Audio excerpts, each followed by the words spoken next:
Unity, boys and girls! No! Oh, yes, he should! Oh, yes, he should! Yes! No! Yeah. No!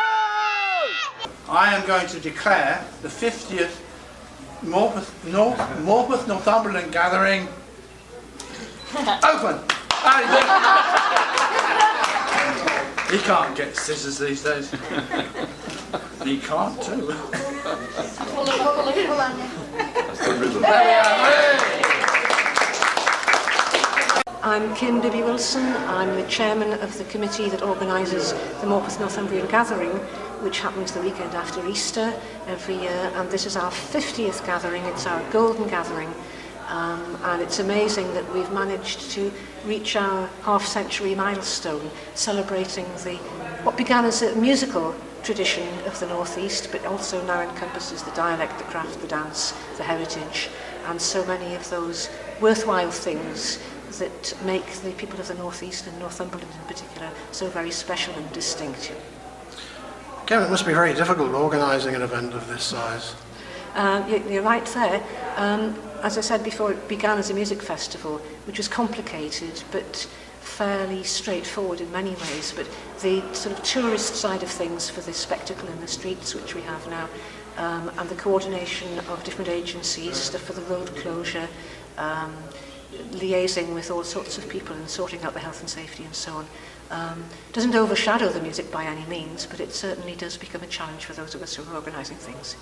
It must be difficult to finance an event like this as well. It is difficult, particularly as it's such a long-standing event. New initiatives can get reasonable amounts of grant funding, but something like ours, except in this special year when we have had some success, they find it harder and harder to get funding, particularly as with austerity you've got many medical charities and others that had support in the past from elsewhere coming to the same funding sources that we do for cultural events.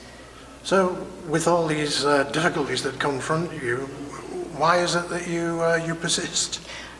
Because the people that you meet and the enjoyment that they have in taking part in or discovering these aspects of our traditional life make it really worthwhile. I always say beforehand, oh God, never again, it's far too onerous. But then by the end of the weekend, we've had such great feedback from people. Even if the weather's not brilliant, there's so much going on indoors for people. It's not just the locals who are being reintroduced to their culture, but it's people from outside the area.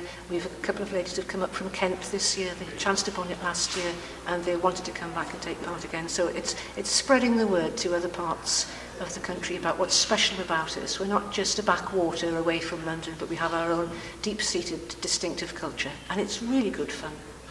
I understand that this year one of your central characters is missing. Yes, it's a great shame because our figurehead character who welcomes the crowds when the procession turns up on Saturday morning and all the performers parade past the town hall through the streets, Alex Swales, MBE, who is our Morpeth Gadgi, meaning a man, from the Romany words that were used around Morpeth a lot in the past.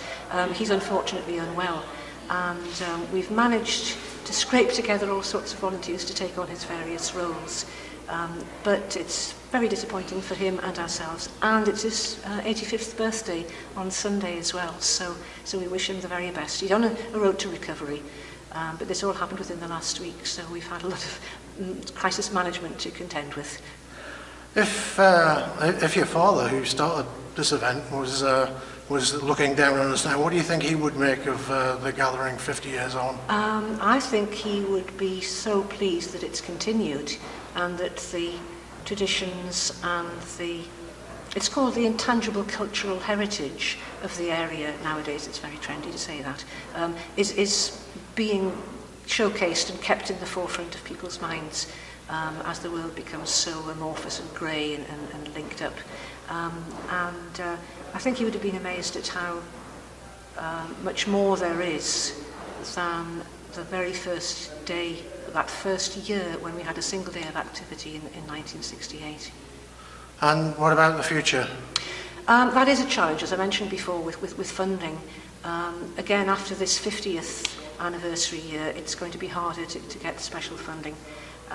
We do have to have a rethink because it's very difficult to plan ahead as the next event comes along. So we'll be doing an audit on things and seeing how we can proceed and how sustainable it can become these days.